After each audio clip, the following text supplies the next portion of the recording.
Penny was a bright green parrot with shiny feathers and a beautiful blue tail. She lived in a tall, leafy tree with other parrots who sang every morning as the sun rose. But unlike the rest of her flock, Penny didn't sing. Not because she didn't want to, she had once been the loudest singer of all. But now, Penny the parrot had forgotten how to sing. No one knew how it happened, not even Penny. "I open my beak," she would whisper, "but nothing comes out, or worse, it sounds all wrong." Every morning, the flock would chirp, tweet, and squawk in perfect harmony, filling the sky with music. Penny would sit quietly on a branch, her beak slightly open, waiting for her voice to return. The others noticed. "Still not singing, Penny?" asked Margot, a proud parrot with a crown of yellow feathers. Penny shook her head. "I try, I really do." Margot shrugged.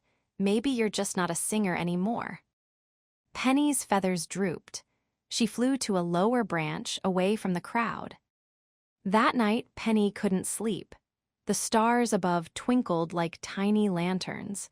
She stared up at them and whispered, "I used to sing with the stars." She remembered the way her voice once soared, bright and bold, like sunshine. She remembered how the jungle would go quiet to listen, how the monkeys clapped, and even the grumpy owl nodded along. But now, nothing. The next morning, Penny decided to leave her tree. She wanted to find her voice, even if it meant going far away. "I'm going on a journey," she told herself. "Maybe someone out there can help me remember." She flew past the big waterfall, over the tall mountains, and into the quiet part of the jungle where strange creatures lived and new sounds echoed through the trees. First, she met a frog sitting on a lily pad. "Hello, frog," Penny greeted him. "Do you know how to sing?" The frog blinked and croaked, "Ribbit, ribbit, that's my kind of singing." Penny tilted her head. "Could you teach me?" "Well," the frog said, puffing out his throat, "you could try ribbiting." Penny tried, rib, bit. But it came out more like a squeaky hiccup. The frog smiled kindly. Not bad for a parrot. Penny laughed, even though she felt a little silly. "Thanks, frog." Next, she met a toucan sitting on a branch full of bananas. "Excuse me, toucan," said Penny politely. "Can you help me sing again?" The toucan tilted his colorful beak. "Of course, I do jungle jazz." Then he bobbed his head and let out a deep, jazzy squawk. Penny tried to copy him. "Kawa, ka-ka, achoo." The toucan chuckled. "Well, it's a start." Penny smiled. "I guess it is." She spent the day visiting other animals. A howler monkey told her to yell from her belly. A cricket told her to hum quietly.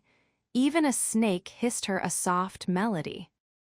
Each time Penny tried, and each time she sounded wrong. But none of the animals laughed at her. They all smiled, cheered, and told her to keep going. That night, Penny perched on a rock near a moonlit pond. She looked at her reflection in the water and sighed. "Maybe I'm not a singer anymore," she whispered. "Maybe I'll never get it back." But just as she lowered her head, she heard something. It was soft and shaky, but it was coming from her beak. Penny blinked. Was that me? She hummed again, this time a little louder. Then she tried a chirp. Cheep, it cracked like a dry leaf. She tried again. Chirreep, it was better. She laughed. That wasn't perfect, but it was something. And that's when she realized something important. Every time she had tried to sing today, even if it was silly or strange, she was learning. She had been so scared of sounding wrong. She had forgotten that it was okay to make mistakes. The next morning, Penny flew back home. The sun was just rising, and the parrots were starting their morning chorus. Margot spotted her first. Well, look who's back, still quiet. Penny smiled. Not today. She took a deep breath, puffed out her chest, and let out a sound that surprised even herself. It wasn't perfect. It was a little squeaky, a little too loud, but it was hers. The whole flock turned. Some gasped, some smiled. "Penny," one parrot cheered, "you're singing again." Penny nodded.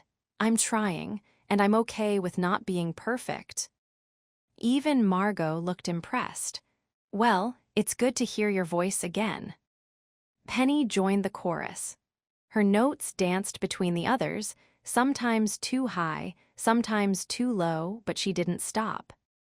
Each day after that, she sang a little better. Not because she was the best, but because she was no longer afraid to try. Moral of the story: don't be afraid to make mistakes. That's how you learn. Penny didn't find her voice by being perfect. She found it by being brave enough to try, even when things didn't sound right. Mistakes are not failures, they're stepping stones on the path to something wonderful.